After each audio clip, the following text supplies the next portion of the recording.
Assalamualaikum warahmatullahi wabarakatuh. Perkenalkan, nama saya Gebri Adela Rizky, NIM 2017-266 dari kelas A Universitas Muria Kudus.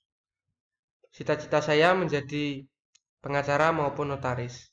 Kali ini saya akan menjelaskan tentang pokok-pokok hukum tata negara atau HTN. Istilah dan pengertian. Istilah lain untuk HTN dan perpustakaan Indonesia. Belanda, Stadrecht, Inggris konstitusional, Indonesia hukum tata negara. Hukum tata negara merupakan cabang ilmu yang membahas mengenai tata struktur kenegaraan, mekanisme dengan antara struktur kenegaraan, serta mekanisme hubungan antara struktur kenegaraan dengan warga negara. Pengertian menurut para ahli. Menurut Appledown, hukum negara dalam arti sempit menunjukkan organisasi-organisasi yang memegang kekuasaan pemerintahan dan batas-batas kekuasaannya. Hukum negara dalam arti luas meliputi hukum tata negara dan hukum administrasi negara. Menurut Longman, hukum tata negara adalah hukum yang mengatur organisasi-organisasi negara. Menurut Scholten, hukum tata negara adalah hukum yang mengatur organisasi daripada negara. Bentuk pemerintahan Indonesia. Indonesia menerapkan bentuk pemerintahan Republik Konstitusional sebagai bentuk pemerintahan. Dalam Konstitusi Indonesia, Undang-Undang Dasar tahun 1945, Pasal 1 Ayat 1, disebutkan negara Indonesia ialah negara kesatuan yang berbentuk republik. Sistem pemerintahan Indonesia. 1. Negara adalah negara yang berdasarkan atas hukum atau restat. Indonesia adalah negara yang berdasarkan hukum yang tidak berdasarkan kekuasaan belaka.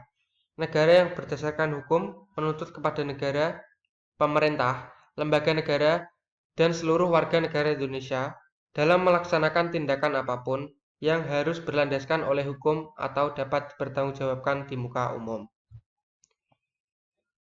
Sistem konstitusional.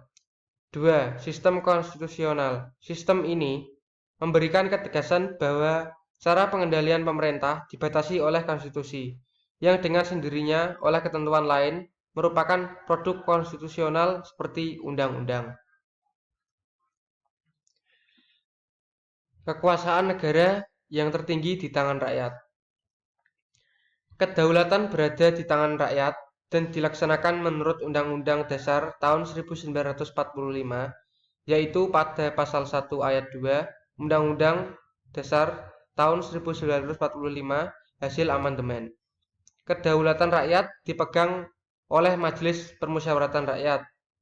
Badan ini sebagai penjelmaan seluruh rakyat Indonesia. Presiden adalah penyelenggara pemerintah negara yang tertinggi di bawah majelis. Dalam menjalankan pemerintahan negara, kekuasaan dan tanggung jawab berada di tangan Presiden. Presiden tidak bertanggung jawab kepada MPR, tetapi bertanggung jawab kepada rakyat, karena Presiden dipilih langsung oleh Presiden. Presiden tidak bertanggung jawab kepada Dewan Perwakilan Rakyat. Presiden harus mendapat persetujuan Dewan Perwakilan Rakyat atau DPR untuk membentuk undang-undang dan menetapkan anggaran pendapatan dan belanja negara. Kementerian Negara adalah pembantu Presiden. Menteri Negara tidak bertanggung jawab kepada DPR. Dalam melaksanakan tugas pemerintahan negara, sehari-hari Presiden dibantu oleh menteri-menteri negara yang tidak bertanggung jawab kepada DPR. Kekuasaan kepala negara tidak terbatas, meskipun kepala negara tidak bertanggung jawab kepada DPR. Presiden bukanlah diktator, yaitu kekuasaan Presiden tidak tak terbatas. Presiden tetap harus diperhatikan Dewan Perwakilan Rakyat. Sistem pemerintahan presidensial. Pada pemerintahan presidensial menitik beratkan pada pemisahan kekuasaan secara berimbang.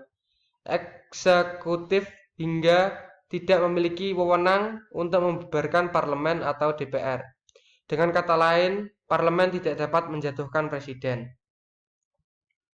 Pada hakikatnya, negara disebut sebagai organisasi kekuasaan karena dilihat dari sifat-sifat negara memaksa, monopoli, dan mencakup semua.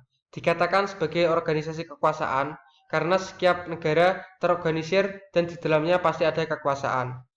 Kekuasaan di suatu negara terbagi tiga, yang sering disebut dengan istilah trias politika.